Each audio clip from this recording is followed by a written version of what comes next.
अस्सलाम वालेकुम फ्रेंड्स, उम्मीद है आप सब खैरियत से होंगे। आज मैं आपके लिए एक बहुत ही मज़ेदार रेसिपी लेकर आई हूँ कि अब तक आप जिन लीमुओं के छिलकों को कचरा समझ के फेंक रहे थे, अब आपको मैं उन्हीं का एक ऐसा इस्तेमाल बताऊँगी कि आप सब हैरान रह जाएंगे। सबसे पहले मैंने छिलकों को काट लिया और एक बाउल में डाल लिया।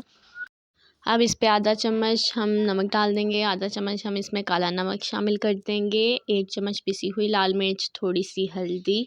क्योंकि ये बिल्कुल छिलके हमने इसका सारा रस निकाल लिया था, इसलिए हमने नींबू के रस का 1 क्यूब डाल दिया है इसमें। अब इन तमाम चीज़ों को अच्छे से मिक्स कर लें। अब इसमें आधी प्याली आप चीनी शामिल कर दें, इससे इसका टेस्ट बहुत ही मज़े का आएगा और ये एकदम खट्टा मीठा अचार बन जाएगा।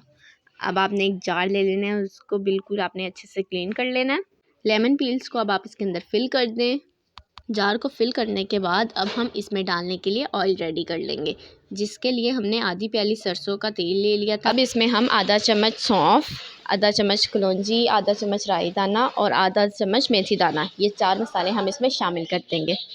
अगर अच्छा लगे तो वीडियो को लाइक करना मत भूलिएगा। ऑयल को गर्म करने के बाद कुछ ही देर के लिए आपने इसमें मसाले शामिल करने हैं और फटाफट से अपना स्टोव ऑफ कर देना है। उसके बाद आपने इसको थोड़ा ठंडा होने देना है और अपने अचार में शामिल कर लेना है। इस अचार को बनने में कम से कम 1 हफ़्ता लगेगा, लेकिन इसका टेस्ट इतना मज़े का है कि आप अब कभी छिलके ज़ाया नहीं करेंगे। अपने प्यारों का ख्याल रखें, मुझे भी दुआओं में याद रखें। अल्लाह हाफ़िज़।